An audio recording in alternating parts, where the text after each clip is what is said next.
কাছাড়ের বিভিন্ন এলাকায় চালানো পুলিশের অভিযানে বাজেয়াপ্ত যেসব বার্মিজ সুপারি গোমরা এলাকার গোদামগুলোতে মজুত করা হয় সেই সমস্ত গোদাম থেকেই সুপারিগুলো একাংশ পুলিশ কর্মীর মদতে পাচার হয়ে যায় অন্যত্র। এই অভিযোগকে কেন্দ্র করে বার কয়েক বরাক বাণী নিউজ নেটওয়ার্কের খবরে পরিবেশন করা হয়েছে, কিন্তু এই অবৈধ কর্মকাণ্ড বন্ধে পুলিশ কার্যত কোনো উদ্যোগই নেয়নি। সেই বিষয়টি ফের স্পষ্ট হলো। এবার গোমরা এলাকার বিভিন্ন গোদামে পুলিশের বাজেয়াপ্ত করা বার্মিজ সুপারি পাচারের অভিযোগ উঠল গোমরা পুলিশ ইনভেস্টিগেশন সেন্টারের সেকেন্ড ইনচার্জ দীপজ্যোতি বরার গাড়ি চালক অসিত দাসের বিরুদ্ধে। সাঙ্গপাঙ্গদের কাজে লাগিয়ে অসিত দাসের দিন দুপুরে বার্মিজ সুপারি পাচারের ভিডিও ফুটেজও এবার বরাকবাড়ি নিউজ নেটওয়ার্কের ক্যামেরায় ধরা পড়ে। ভিডিও ফুটেজে দেখা গেছে দিগরখাল গোমরা সংলগ্ন এলাকায় পুলিশের বাজেয়াপ্ত করা সুপারি কিভাবে দিনের আলোয় টাটা ডিআই গাড়িতে করে দিগরখাল গেট হয়ে অন্যত্র পাচার হয়ে যাচ্ছে। অভিযোগ এই কাজে গোমরা পুলিশ ইনভেস্টিগেশন সেন্টারের সেকেন্ড ইনচার্জ দীপজ্যোতি বরার গাড়ি চালক অসিত দাস ছাড়াও জড়িত রয়েছে আরও কিছু লোক। দিগরখাল গেটে প্রায় সময় ইউনিফর্ম না পরে দায়িত্ব পালন করতে দেখা যায় তাদের। এ সমস্ত অবৈধ গাড়িগুলো দিগরখালে পৌঁছানোর মূলত তারাই গাড়ি পাস করানোর দায়িত্ব তুলে নেন নিজেদের কাঁধে। এ ধরনের অবৈধ কর্মকাণ্ড এর আগেও বরাকবাণী নিউজ নেটওয়ার্কে তুলে ধরেছিল।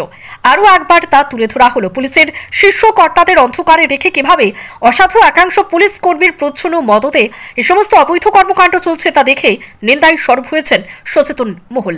Bureau report, Barak Bani news network. নমস্কার, আপনারা দেখছেন বরাকবাণী নিউজ নেটওয়ার্ক। আমাদের যারা দর্শক আছেন বা আমার যারা আমাদের বরাকবাণীকে ভালোবাসেন এবং আমাদের সঙ্গে যারা জড়িত আছেন, আজকে আমরা একটা বিশেষ ব্যাপারে আপনাদের সামনে উপস্থিত হয়েছি।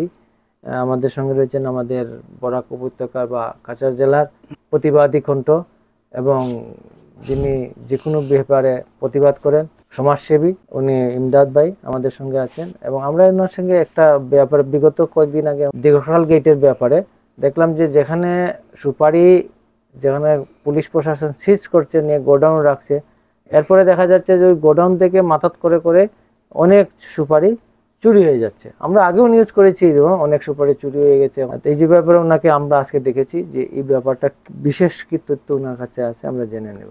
এই যে সুপারিগুলো যে ধরা হচ্ছে, কখনো কখনো তো সিজ করে, সিজ হয় তো গোডাউন রাখে, গোডাউন থেকে যে চুরি হয়ে যাচ্ছে এই ব্যাপারে তো আপনার কাছে বিশেষ তথ্য আছে, আমরা দেখেছি। ওই ব্যাপারে একটু যেটা ধরা হয় সেটা দাদা 2-3 টন, সেটা পাবলিককে দেখানোর জন্য, ডিআই গাড়ি থেকে এটা দেখানোর জন্য কিছু ধরা হয়। সেটা ওয়্যার হাউসে আছে, হ্যাঁ, পুলিশের ওয়্যার হাউস, এমবিআই আগে যে ছিল সেই ওয়্যার হাউসে। কিন্তু আমার কাছে ক্লিন ফটো আছে যে বস্তা নিয়ে একটা লোক মানে ওই জঙ্গলের দিকে দৌড়াচ্ছে, আরেকজন ওই গোডাউন থেকে বস্তা নিয়ে বের হয়ে বাঁকছে। আরেকজন লোক আছে সেখানে অসিত দাস, যিনি গুমরা ইনচার্জ, সেকেন্ড ইনচার্জের গাড়ি চালান, কিন্তু একজন গভর্নমেন্টকে না জানিয়ে, একজন এসপিকে না জানিয়ে একজন লোক, আনরেকগনাইজ লোককে গাড়ির ড্রাইভার রেখে দিয়েছে। আর গাড়ি চালাচ্ছে কোনটা, যেগুলো সিজড ভেহিকেল, সেখানে একটা ওয়াগনার আছে টিয়া কালার, সেই গাড়িটা কিন্তু দীপজ্যোতি চালাচ্ছে। এনকোয়ারির মাধ্যমে এসে যাবে কে চালাচ্ছে। আর সেই লোকটা অসিত দাস সেখানকার লোকাল ছেড়ে, ওকে ধরা হয়েছিল, সুপারির ব্যাপারে ধরা হয়েছিল, তারপরে আদান প্রদানে ছেড়ে দেওয়া হয়েছে, তারপরে ও নিচ থেকে এসে সেই জায়গাতে ফিট হয়েছে। আজকে ও মাল ক্যারি করে নিয়ে সেই আপনার মেঘালয়তে বিক্রি করে।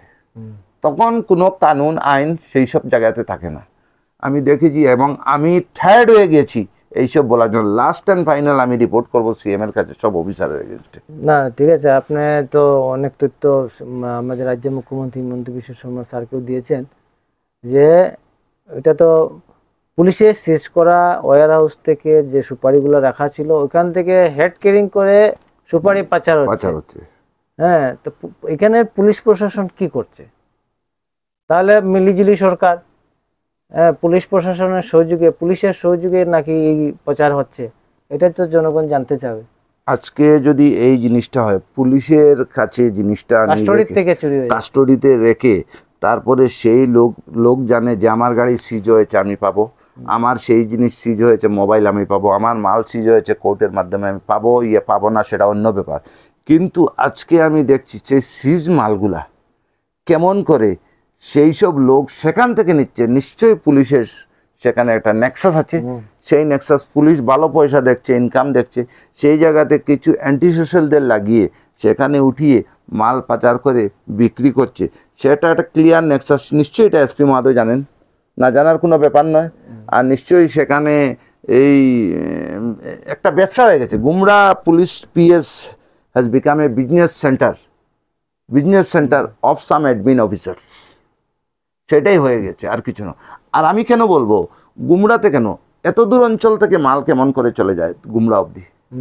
আজকে আমি আপনাকে আরেকটা কথা বলছি, গোডাউন বাইরনডিতে নেই, ঠিক আছে, এবার গোডাউন আপনার আর এই আলিটিকর যে রাস্তাটা আছে কাউয়াপাড়া বলে, ওই বিআরটিপের রাস্তা, এইখানে অনেকটা আছে, সেটা গুঙ্গুর হয়ে চলে যায়। গুঙ্গুরের পিএস উনি পান। তারপরে মাসিমপুর থেকে, রামনগর থেকে বাঙ্গার পার হয়ে এই বাঙ্গার পার খাটিগড়া সমষ্টি যেটা বলে, ওই দিকটা বড়খোলা সমষ্টির ওই দিকটা, সব জায়গাতে মানুষের ঘরে স্টক মেনটেন করে রেখে দিয়েছে। কিছুদিন আগে আমার বাঙ্গার যে পিএস ছিল, সেখানে দীপজ্যোতি ইনচার্জ ছিলেন বাঙ্গার, সেখানে আমিনুলের বাইকনা রৌফ আমজদের মাল গিয়েছে, সেখানে উনি লুট করেছেন। সেটাও আমার কাছে আছে। উনার মতো একজন করাপ্টেড অফিসারকে জেনে শুনে আবার ওইখানে দেওয়া হয়েছে। নিশ্চয়ই সেটা একটা লেনদেনের খেল চলছে, আর কিছু না। ঠিক আছে, আপনার কাছে আমরা জানতে পারলাম যে গুমরা জানা যে ঘটনাটা আপনি সিএমের কাছে, মুখ্যমন্ত্রীর কাছে তুলে দিয়েছিলেন, ওই ব্যাপারে আপনার কাছ থেকে জানলাম, কারণ যেহেতু আপনার কাছে এটা লাইভ ফুটেজ আছে। এই জন্য নমস্কার। আপনার আমাদের বরাকবাণী যারা আমার দর্শক আছেন বা আমাদের যারা সহযোগিতা করেন, সবাইকে আন্তরিক ধন্যবাদ জানিয়ে আজকের জন্য আমাদের প্রোগ্রাম এখানে শেষ করি। ধন্যবাদ।